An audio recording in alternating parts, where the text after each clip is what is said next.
Good morning, everybody. Welcome back to this episode of the Scholars Table.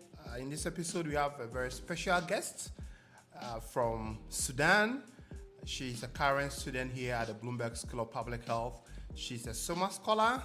She was also awarded the Fulbright Scholarship, and she's currently elected the president of the Africa Public Health Network. Congratulations. Thank you. And welcome to the Scholars Table. Thank you for inviting me. Well, you seem to have a very diverse and interesting background, but for the sake of our viewers and those who don't quite know you well, could you take us through your background, where you grew up, where you're from, Okay. let people know the personality you have. Okay. So hello everyone. My name is Aseel I was born and raised in this small town which is called Medani in Sudan, and I had a very interesting. I grew up in a very interesting environment. It was a small town, but it was full of avenues to learn, I guess, and I was very much interested in learning. So I spent all my life there until I graduated. I actually went to Arabic schools. Okay. Yeah, this is our main language in Sudan. It's Arabic, and after that, I pursued a pharmacy degree. I went to the local university, second biggest in Sudan, University of Jazeera, where I got my pharmacy degree in June 2020. So living in that state, it was the capital for a city, for a state that's central, and it was surrounded by so many villages, and it was the only city that had a health infrastructure. Okay. So growing up, I always used to see people coming from villages, from other states around the country to get treated where I am. And going into pharmacy school, I realized that I had clinical training to be a clinical pharmacologist a little bit.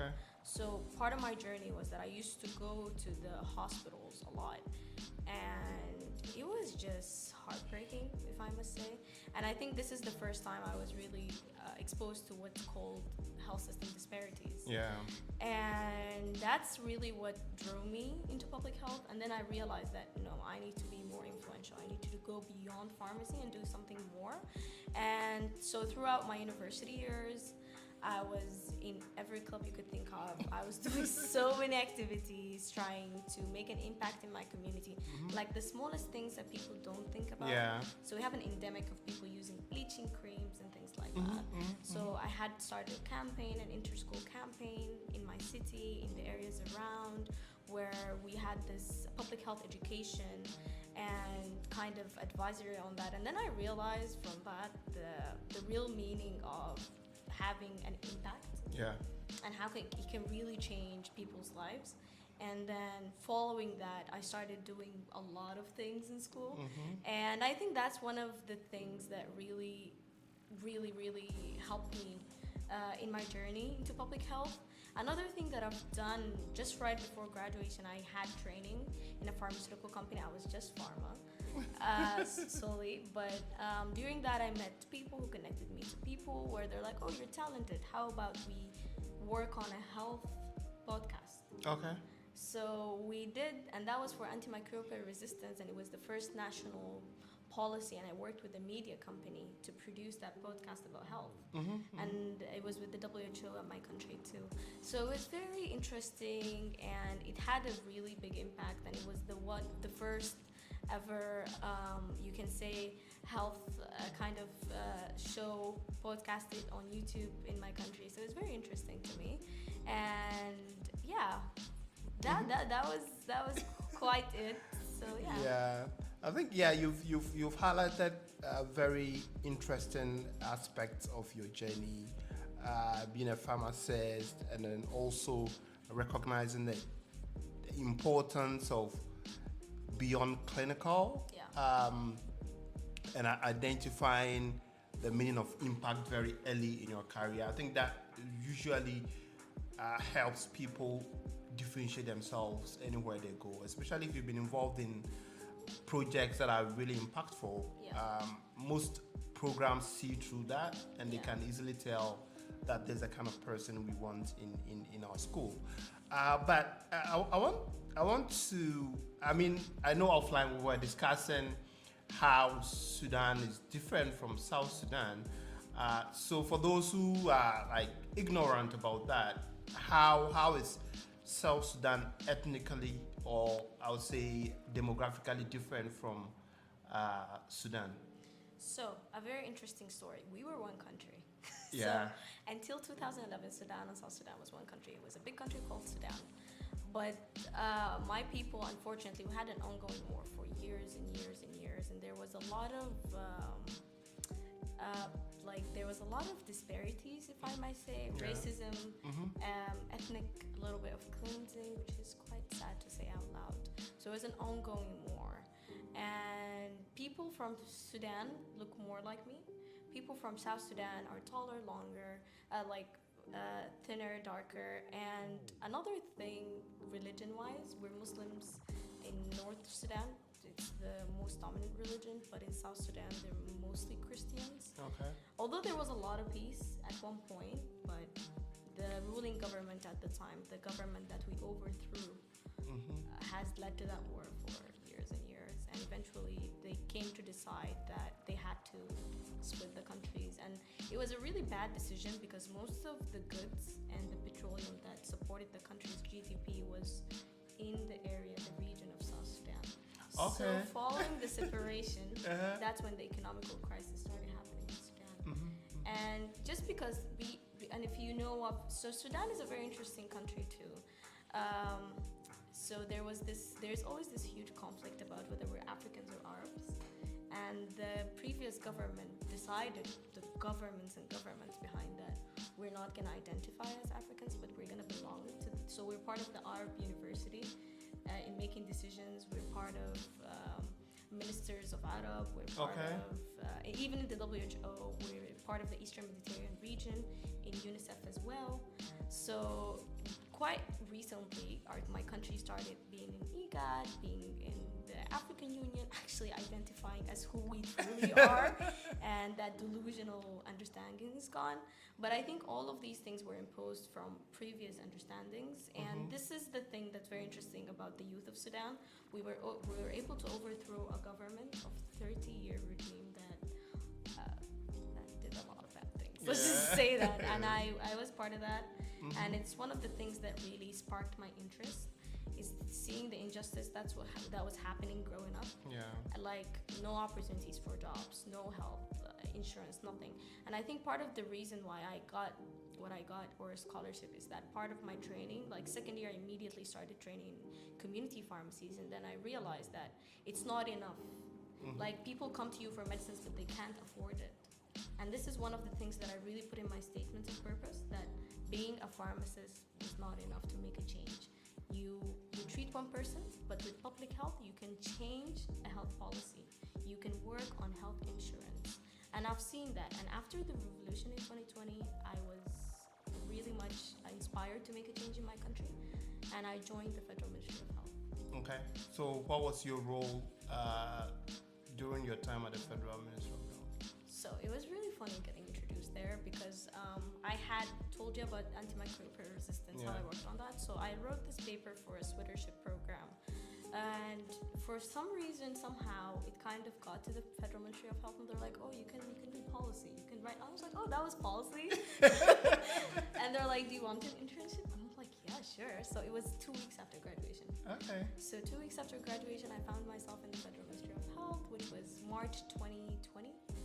It was like between March, 1 month into working in the Health System and Policy Directorate in the Federal Ministry of Health. COVID hit. So that was quite the A transition. lot of work. A lot of work. Yeah. And yeah, then I joined my country's response team committees. I was able to work on introducing youth to being part of making policies, especially in the community engagement part and risk communication. We were actually able to produce the first commercials that were on TV, the first informational sessions, the first everything, podcast, radios, getting all that exposure. So yeah, created a platform for rumor detection. So a lot of risk communication work. So Yeah. quite the introduction. Yeah. So just to be clear, the official language in Sudan is Arabic. Yeah.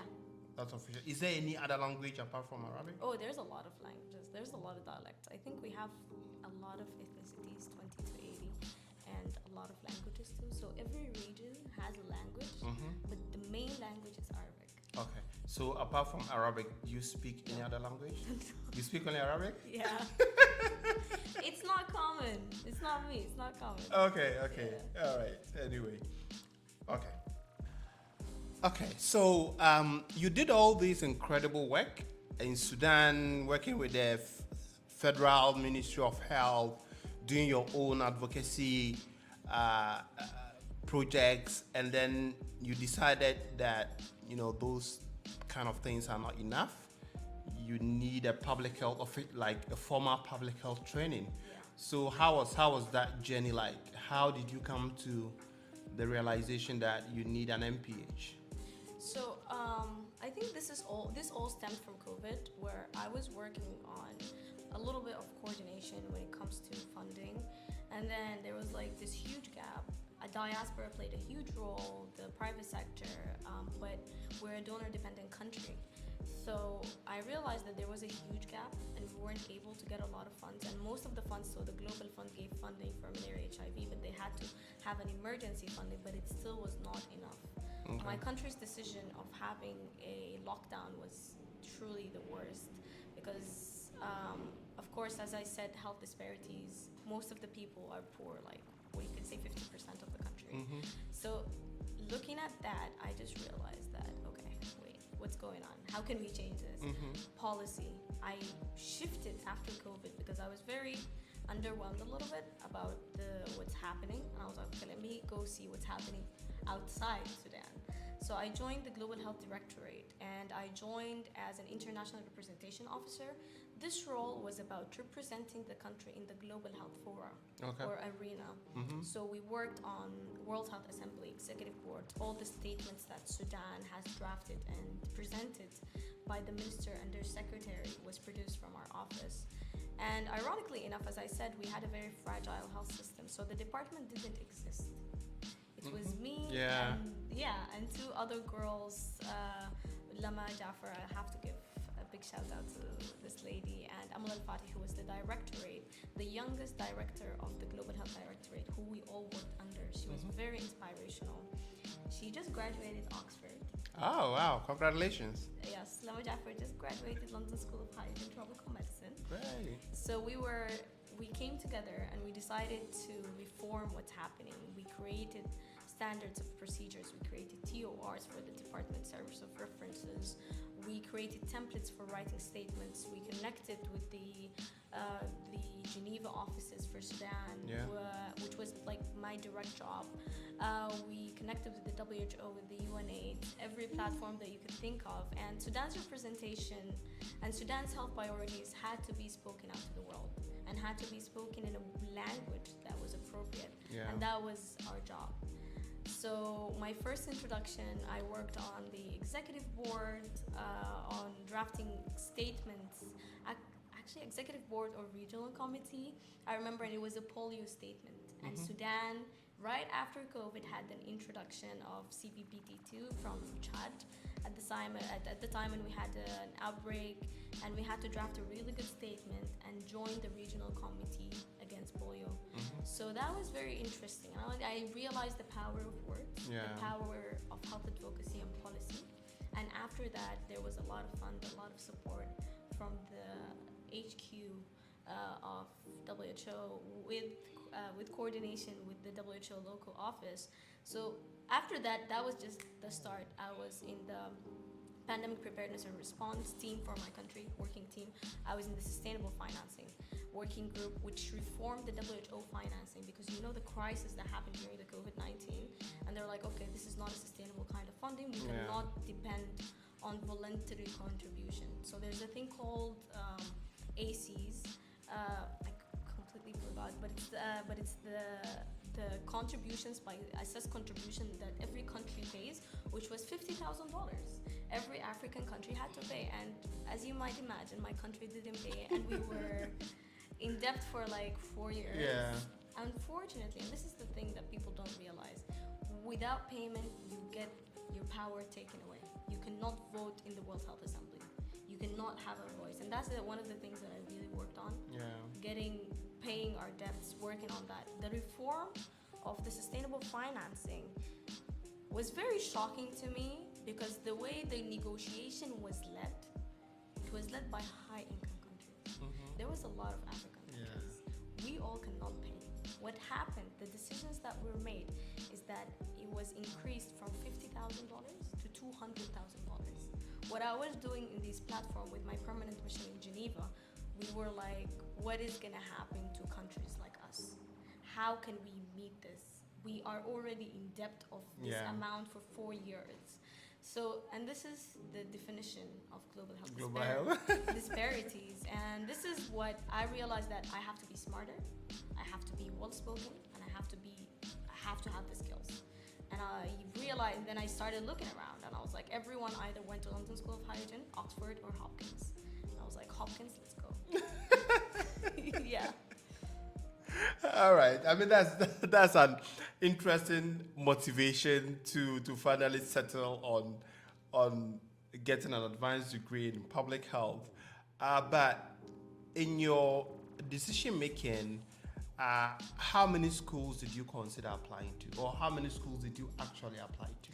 I had a huge Excel sheet. Oh my god! Like, I had London School of Hygiene, I had I had London School of Economics, I had Oxford, I had NYC, I had what is it called, George Washington, and I was like, let's go, applying to scholarships on the side and applying to all these schools on the other side. I got admission to every school I applied to, but the decision for me was like the number one name to stand out, which was Hopkins. I got my admission in 2022. I was supposed to be here in 2022 actually. Okay. But I deferred my offer due to financial constraints, and I wasn't able to find a scholarship that year. Okay. So I was supposed to be in the previous school actually. So yeah. You would have graduated by now. Yes. Anyway, so let's talk about the application process. Yeah. I know, like you said, you use Excel, so that tells us how organized you were. But there are essentially, let's say, 3 important aspects: your statement of purpose, recommendation, and then maybe your resume or something like that. So in terms of your statement of purpose, how did you approach your statement of purpose? Because I know, like, talking about your background, it can take like 2 weeks for you to narrate everything that you've done within this short amount of time. But how are you able to decide this is the kind of things that should be in my statement of purpose? How did you approach it in general? So I think for me, I had an Excel sheet. So I'll just tell people my template. It was the school. I had 2 Excel sheets, one for my scholarships and one for my school. The first one was the school name, the requirement for admission, the courses the school had, the things that I wanted to do, and on the other side, the things that I've done. Okay. So I had literally, I said Hopkins, I looked up Hopkins, I looked up scholars that were in Hopkins, I looked up the courses that were in Hopkins that matched my interests, and I started drafting from there. Okay. A very important thing in drafting my message was talking about my personal journey and how the fragile health system is what drives me and the change that I want to make. So I think that really stood out. Taking the courage to step out of being just a pharmacist to a public health advocate and a government official was kind of a story that was really interesting to narrate. So one that I took was the STAR approach, if you know about, which is situation, task, achievement, results. Every paragraph I told a different story. I had my pharmacy school. I started with the health disparities in my country. I went towards my journey into the Federal Ministry of Health. I went into my COVID journey, and my latest post at the time, which was the international representation. I became the head of international representation in 6 months, and I was the person representing my country in all of minister, like I was the delegate. So I used these, but the very interesting thing that I don't think people think about is that you need to not only look at academics, especially that you're applying to America, you need to say why you chose the school. Yeah. And for me, it was the international fora. It was like a lot of students, different backgrounds. Yeah. You don't only learn from courses, but you learn from the people around you. And I'm a people's person. So I was like, which school gives me the biggest platform like this? And it was 100% Hopkins. So this was my last paragraph where I was like, I'm gonna learn a lot from my school, from my people. And I also spoke about how I would come here and I would make the most out of the social groups. I would make the most out of the opportunities. There are various opportunities. Yeah. So I think that was it for me. But a very important thing an advice I'll give to everyone, it's essential. You have your first draft and it's really bad, but it's okay. You just have to do that at the beginning. Second thing you do, you let someone else review it. I had 3 people review it for me, and it was like my friends, and all of them got to the top universities in the world. We were 7 girls in total. 7 of us went around the world to the top universities in Europe and the US. So we used to literally have a camp between September and November, December until Jan, and we would apply to these schools. It wasn't a joke for us. We would sit down. It was a full-time job. It was a full-time. Yeah. It's not. If you're trying to do this, you need to know when you're taking your exams. Yeah. I knew when I was taking to my IELTS, I was like, I'm gonna practice in the following days. I'm gonna go to work on the following days. On those nights, I would write my statement. On those days, I would work on my scholarships. Yeah. So I had a schedule. It was a job. Yeah. You know. So that is what people don't understand. No. That applying to graduate school is not, especially if you want to do it right and get the best results, it's not a 1-week journey, right? Somebody just wakes up, there's 12 days to deadline, and suddenly the person decides I want to apply for MPH programs. It doesn't work like that. You have to put in the work. You have to prepare. So I like the way you're detailing each step that you took, every detail of it. It's really a hectic journey, but if you do it well, it pays off. It pays off most of the time. So I think you've given a basic structure of how you went about your statement of purpose. But how did you choose your recommenders? Oh, that was tough. So academically, that's a funny thing. I wasn't an A student, and that's what people don't understand. You do not have to be an A student. I'm an A student in my school now.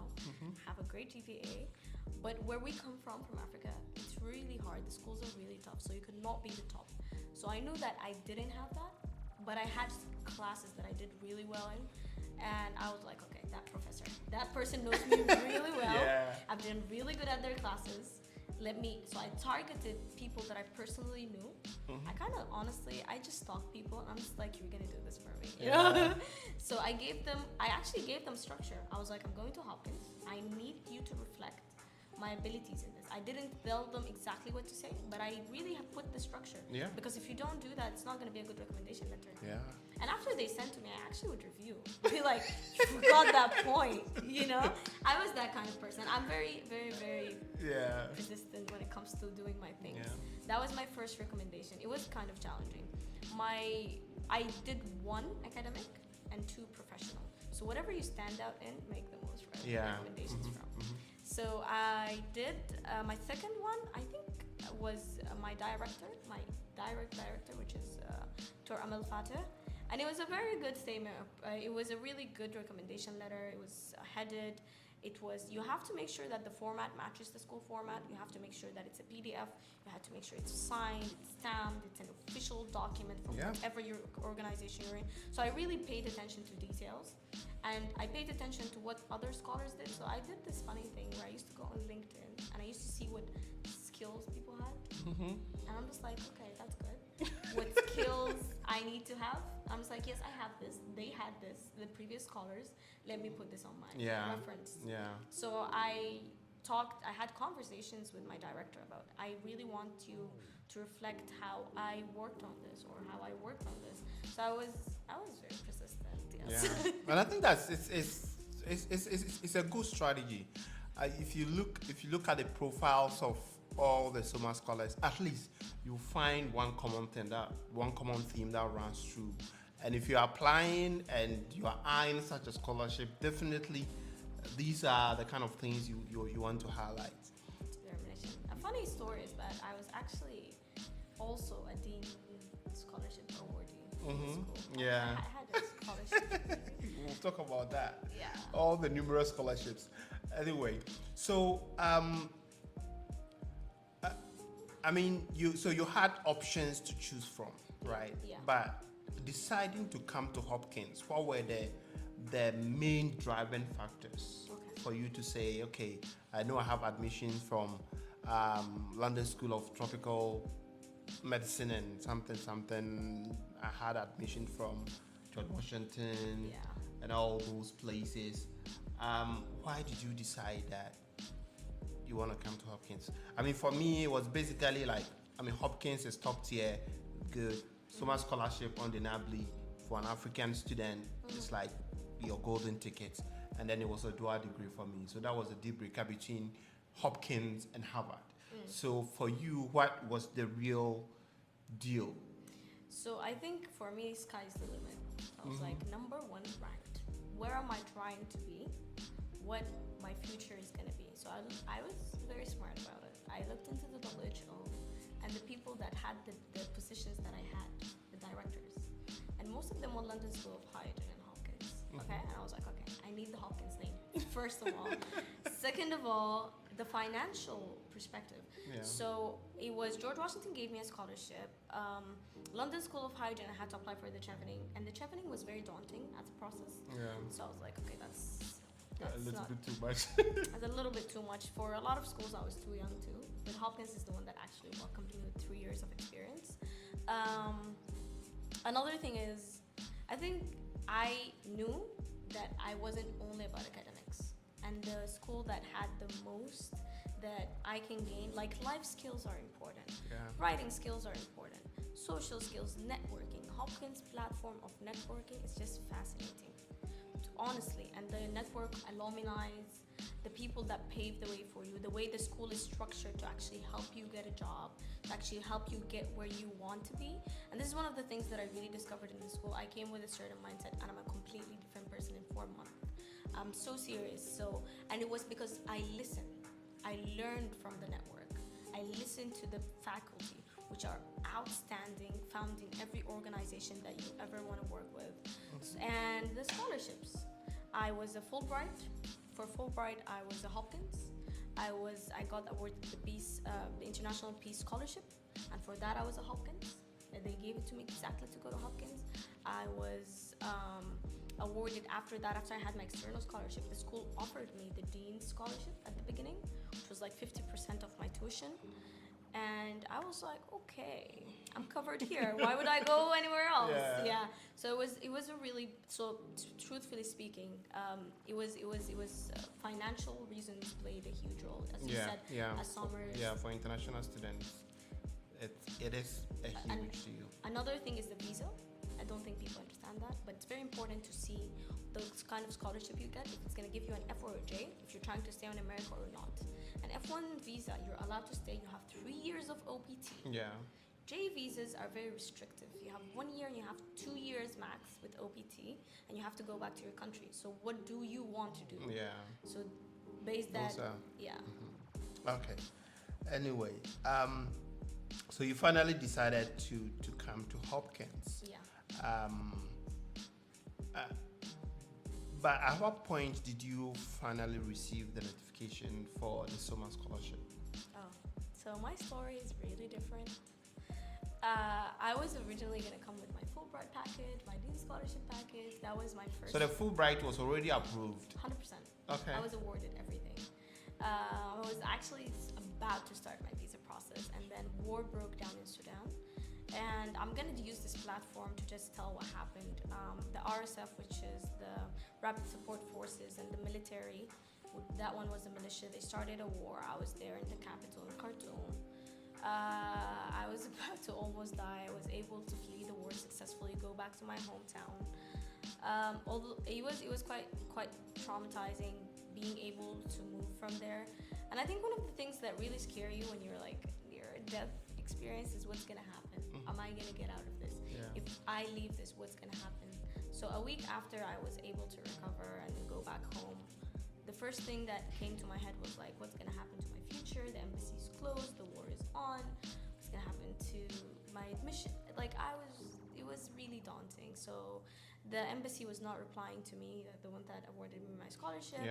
So I started actually reaching out to the school, Meridian Professor and Mr. Paul Wong, who are my life saviors. So I told them about what's happening. They were like, we hope you're safe, we hope you're fine. I was like, I don't know what to do. I'm stuck. I don't know what's gonna happen in the war. I don't know if I still have my scholarship. They're not replying to me. They helped me reach out to the regional office, who said they don't know what's happening, the Fulbright. We don't know if Sudan is gonna be eligible anymore. So that was a huge obstacle. 100%. So after that, I decided to flee and cross the borders. It was a 5-day journey, crossing borders, trying to get to Egypt, all of that in pursuit of a visa. I got to Egypt.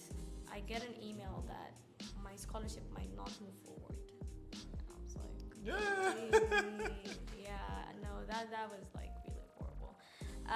But the school immediately sent me, like, it took me 3 days after notifying them to get an email. Dear Aseel, we replaced your scholarships with this prestigious summer scholarship, and we look forward to seeing you. And that's how I got my summer scholarship. No, they were not willing to lose you, right? I guess so. It's like that. They could see that a star is being born, so they want to be part of it. Thank you. Okay, so I quite remember that somewhere like a couple of years ago there was this war in Sudan, right? So how did that affect your journey to Hopkins? Because you applied around the same time, you got your admissions around the same time. So walk us through how that scenario unfolded. Well, just before the war broke down, I was in the process of getting my Fulbright, starting my visa. I started getting my papers ready. So the Fulbright handles all your visa process. You just need to go to the embassy, give them a couple of tests, couple of papers, and then you're good. So I was in that process, and then the war happened, and then I had to leave. So leaving meant that can I apply from Egypt? I didn't know at the time, although it was an option because there's a Fulbright office also in Egypt. But after getting my summer scholarship, my situation completely changed from a J1 to an F. And from an F, it meant that it's a completely different process. A J and F is like drastically. You do your own things. So I had to do my DS 160. I used help, I'm not gonna lie, because that form was a little bit hectic. I applied. I went to the embassy. Actually, Cairo was a great country to apply from because it didn't take a minute. Like it was 1 week. I got my interview. Okay, so you had to flee from Sudan to Cairo. To Cairo. Yeah. How did that happen? That's a heavy one. Yeah, I know. Yeah, so it was in an overnight decision. I remember I was on the phone with Paul Wong, and I'm just like, I don't know if I should go. I don't know if I still have my Fulbright. I don't know what's gonna happen. My family didn't want to leave. My aunt was the one leaving with her family, and she was like, this is your only opportunity to leave the country. And if you don't go with me, you're not gonna go. The sad thing that I don't mention is that in order for me to flee the war, I had to go through the war again. So I had to go through the capital where the war was happening. And I remember we were in the bus, we would get searched, we were threatened. It was like a life or death journey. It's not even like fun. It was a life-death journey. Are you gonna make it or you're not? Although we heard a lot of people made it, so that's what encouraged us. So it was an overnight decision. I told my dad, I was like, listen, this is happening. And he was like, I don't know. I was like, I don't know too. I was so close to not going, but I just had this belief that things are gonna work out. Yeah, and alhamdulillah, which means I'm very grateful. Things actually did work out, and in 5 days journey. By road, 5 days? 5 days, like 4 or 5 days. From my hometown to another town to the capital to like 3 towns in the middle, 3 buses, 1 ferry, another bus.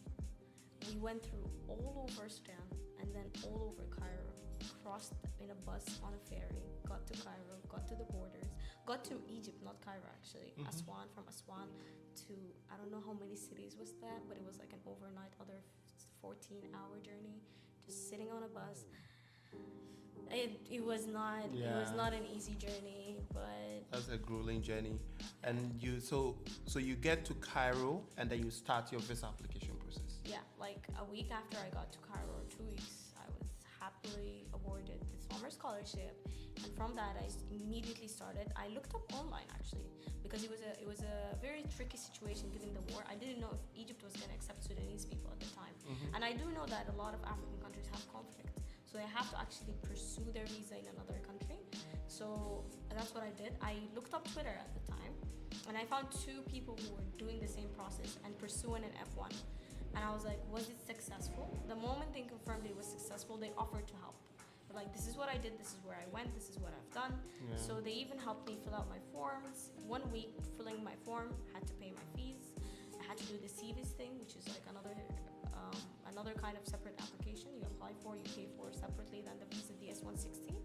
And then I was able to get my interview. I remember my interview for a visa was really funny, because they're like, what are you trying? They saw Hopkins. When they see Hopkins, you're good. Yeah. So that was great. But their question to me was like, what are you planning to do? And I'm just like, if I didn't lie, I don't know how to lie as a human being. So I was like, in case the war resolves in my country, I aim to go back. And the word aim to go back, I'm pretty sure is the thing that got me my visa. Yeah. Because they're going to ask you that question. And you have to just say that, you know? Yeah. Yeah. So that was and then I was accepted, got my visa, my F visa. Great. So the interview process itself wasn't It was very 3 questions. hectic. 3 Yeah. questions. Where are you from? What are you trying to do? Why this university? Why America? Why? Yeah. And then I had good answers for that. And then I was like, it's on the top of my head. Yeah. You know? So yeah. That's an interesting journey. But how is the security situation now? In Sudan? It's better now. No, the war is escalating. Sudan has one of 3 worst humanitarian crises happening in the world right now, and one of the worst in history. There's a cholera outbreak. There's war. 12,000 people died. A whole region was almost cleansed. It's a lot of things ongoing. Wow. Yeah. That's a lot. I hope your family's well. Yeah, they're in a region that's safe, so thank God for that. We thank God. So you finally made it to Hopkins. What was your first impression? Oh wow, it was quite the journey. I'm not gonna lie. So when I made it here, I don't know. It was just like it's immense gratitude. I don't think I've ever been as grateful in my life. Yeah. I always had my North Star that I followed, which was my faith, and then my mom. My mom, she passed away a few years ago, but she always wanted me to be, may she rest in peace, to be something. And I felt like I was making her proud by coming here, making my family proud. I felt like I had to make it, especially given the war situation in my country. And I feel like being here, getting the name, getting the network is really gonna help me work to like maybe bridge and bring peace to my country one day.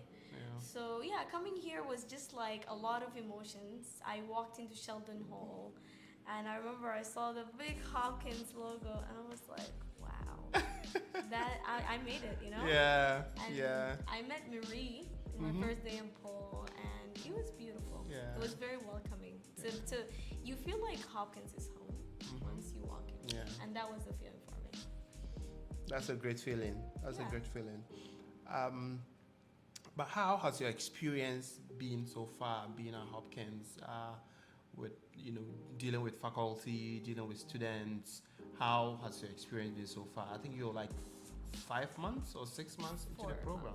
4 months. So how has it been so far? In terms of academics, networking. Yeah. How has it been?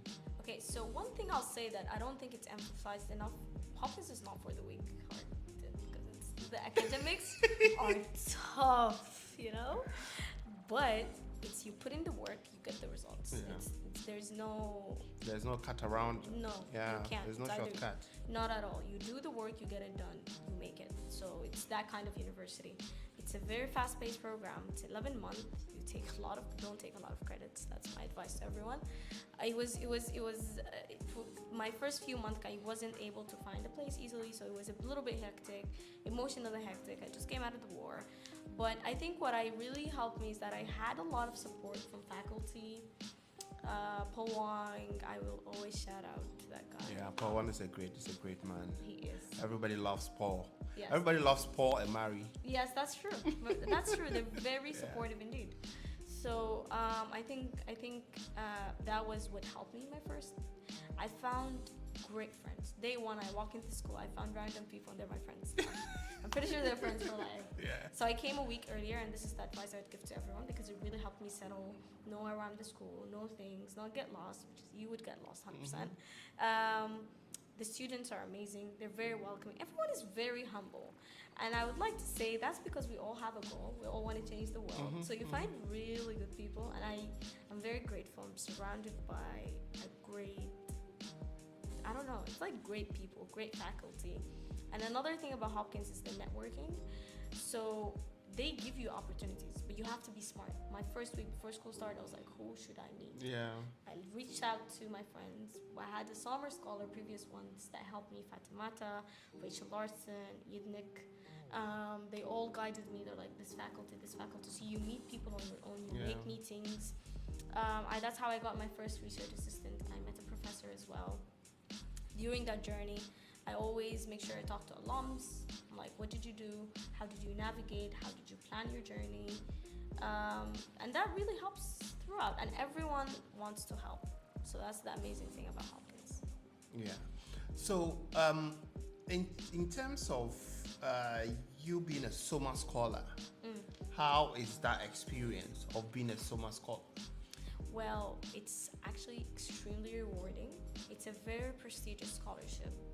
I believe that it definitely changed my experience because we get a lot of leadership training. Like the other day, we had the goal training exercise. They really help you navigate through your career. They really help you grow professionally and grow personally. And they're very supportive. Shout out to Caitlin, Kennedy, and Erica because they have a great network of alums of Sommer that they connect you with according to your interests. And the Sommers themselves, I must say, they're very interesting. They're very... Everyone is unique. Everyone has their own, very diverse background. You would sit in the room and you would be like, I know why this person is a Sommer. For real though, everyone's like, wow, they're on their game. So I feel I learned a lot from the people, but the people that they bring to speak to us, Dr. Lisa Cooper, who's the director of the Health Equity, the previous general surgeon of the U.S., people from the WHO. So and they allow us opportunities to choose speakers to come. And they would reach out to them. So that's I think is really helping me. That's a huge plus. I mean, like, aside from the fact that they are paying your fees, giving you stipend, the networking opportunities is also huge, and the food is actually good. Yeah, that too. They provide lunch. It's actually good. Anyway, so that is the Sommer scholarship. Any other projects that you're working on? I know you've mentioned that you're a research assistant. Yeah. What project exactly? I'm working with the International Health Department, the director, on.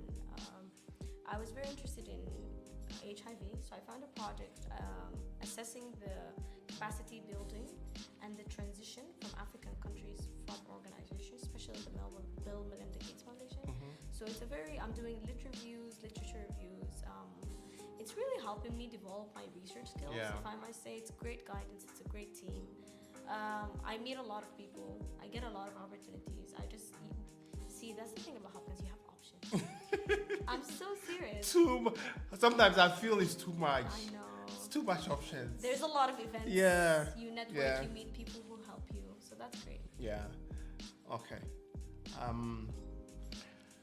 Okay. So I mean, I know like you're really interested in advocacy, community engagements, community outreach, and recently you've been elected as the president for the Africa Public Health Network, which is quite intriguing. You were like three contestants or three candidates, and you won that selection.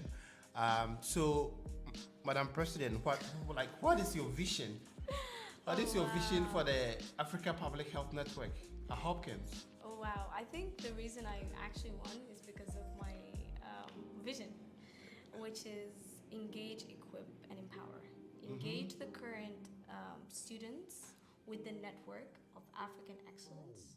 Equip them with the skills needed, and that's what I'm trying to do. To work with the design lab and to work with professionals to give professional training, transferable skills, application. It's very important for us as international students and as Africans to know how to get to the job market, and that's what I'm trying to do. Empower. And that's my favorite because I believe in leadership and I believe in leadership training.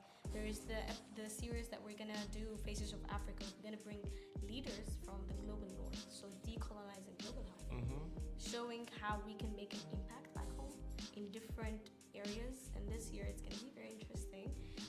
One thing that I want to do is make a legacy. So I want to do something called Chapters from Africa. Okay. And each country in Hopkins, each African country would have a chapter.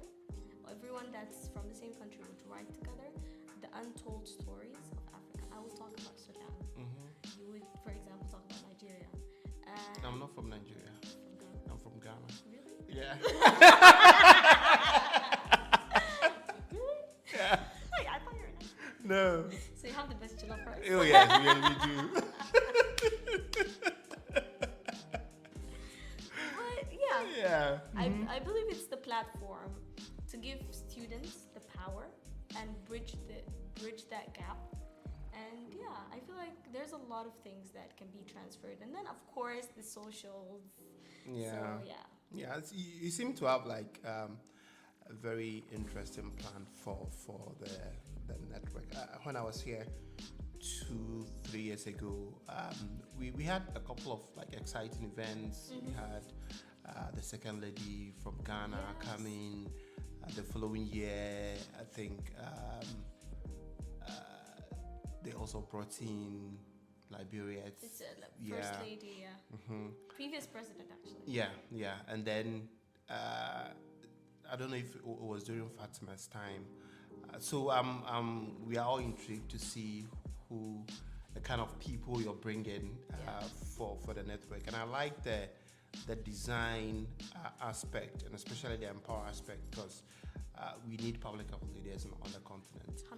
There is no way we are going to progress without getting these people equipped. But how about other collaborations? Are you planning on reaching out to, for example, I know a couple of weeks ago I had someone reach out from UNC that they also have an association like that, and they are thinking of collaborating. So are you thinking of reaching out to maybe Harvard, UNC? Of course, it's part of our plan to actually start with Harvard, and then not only out of schools, but to bridge. I'm like thinking more globally this time to even see what's happening. There is this huge network in London School of Hygiene, there's a huge network in Oxford. How do we as African students come together all over the world and share our visions, which is something that I'm very excited about. We might have a series of pitching ideas to all these strong scholars that are in our school. How are you going to change Africa? Who has the best idea with an incentive and a reward? And not only that we're working globally, but inside school with the other societies, the Latino Society, the Asia Pacific Society, working closely with SA, bridging what's happening within the school even. So that's my collaboration for this year. Great. And I have a great team. Shout out to y'all. Okay. So, I mean, with all this, you're doing all this in 11 months. I know, like, after your program, you may probably do an OPT, but how is the future like? Wow, that's a really good question. And I think people don't realize how much you change in this journey. It's been 4 or 5 months, and I'm just like a huge, completely different person. I've been exposed to many courses that really changed the way I see things now. And I learned more about the U.S. health system. That was a great course. I'm learning more about U.S. pharmaceutical, pharmacoepidemiology, all these things that are kind of taking me back to pharma. And did you know that 40% of counterfeit drugs are in Africa? A child dies every 2 minutes of counterfeit drugs. So there's a lot of things that I'm really trying to explore. I'm trying to explore maybe a little bit of biopharma, but in the sense of drug safety in our countries. How are we making the impact? How am I, someone from that context, can make a change and join these big organizations? So it's either I do that or join organizations that work in global health and policy. And that's, I'm taking most of my courses in policy. I'm concentrating in health system and policy. So looking forward for that. Yeah, I think the future looks really exciting. Oh, thank you. All right, so I think we're almost ending our interesting conversation. I think we could have this conversation for a whole day, but we are students. We have to go back to school. Yeah. So let's do some trivia questions, right? So if you had to describe your experience at Hopkins using a movie title, are you a fan of movies? Yes. What movie title would you choose? That's such a good question. Movie title? Yeah. I did not think of it.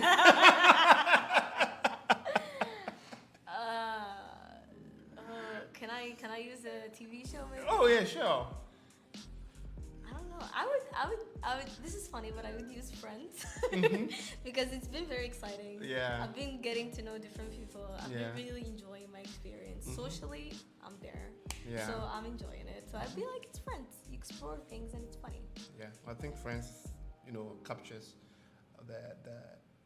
the different components of your experience, and that's fair. Yeah. What's the funniest or most unexpected misconception you had about life at Hopkins or in the US in general? That's such a good question. Oh my God. Truthfully speaking, I didn't think it was gonna be. US is a very interesting country. You have to be more aware than your home country. I know I came from war, but here you have to know where you're walking to, when you're walking to, who are you walking to with. So you have to be just more aware. This is something that really struck me when I came here. So this country is not as safe as you think. Just saying. That was very shocking for me. Yeah. You have to know your environment. Oh, 100%. You have to be very, very self-aware. I think I'm very much woke and more aware now than I used to be. To be your Like you can't have your AirPods on if you're walking. Exactly. I know those times. I mean, if I'm in Ghana, I sleep without thinking about anything. I walk without thinking about anything. But you have to be extra careful here. That's true. What's your favorite spot on the Johns Hopkins campus and why?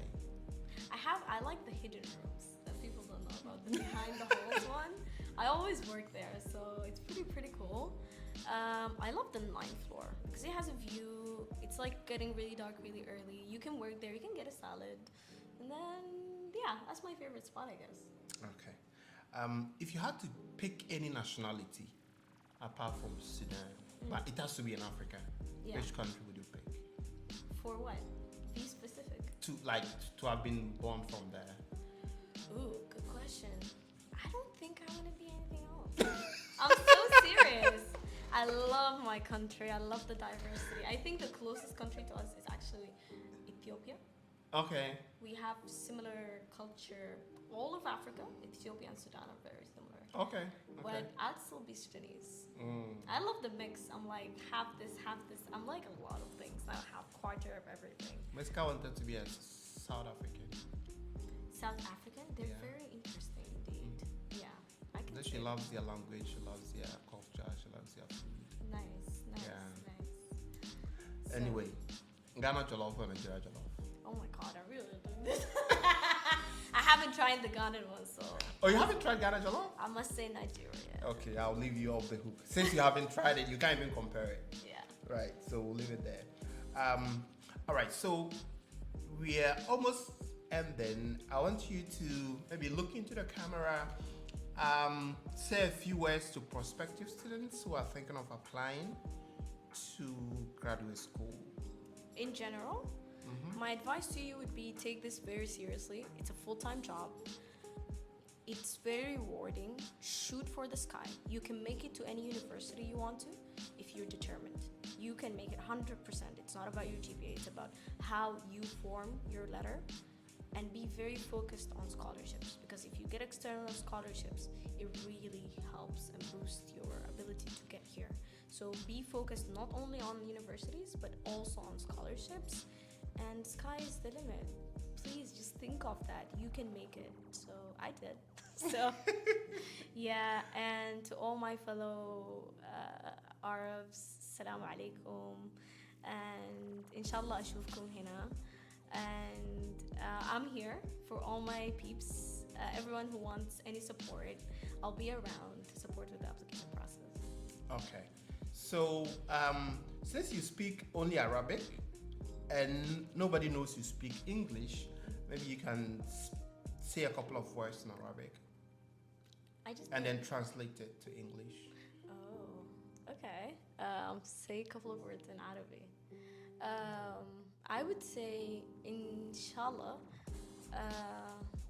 ربنا يوفقكم في كل خطواتكم وفي مسيرتكم للجامعة دي. Which means I really hope that your journey to this school is harbored by success, and I hope you really make it here. All right. Aseel Saleh, thank you very much for your time. Thank you for having me. It's been an interesting conversation. Yes. We'll get to meet in school. Yes. Take care and all Back the best. to school. All right. Thank you for having me.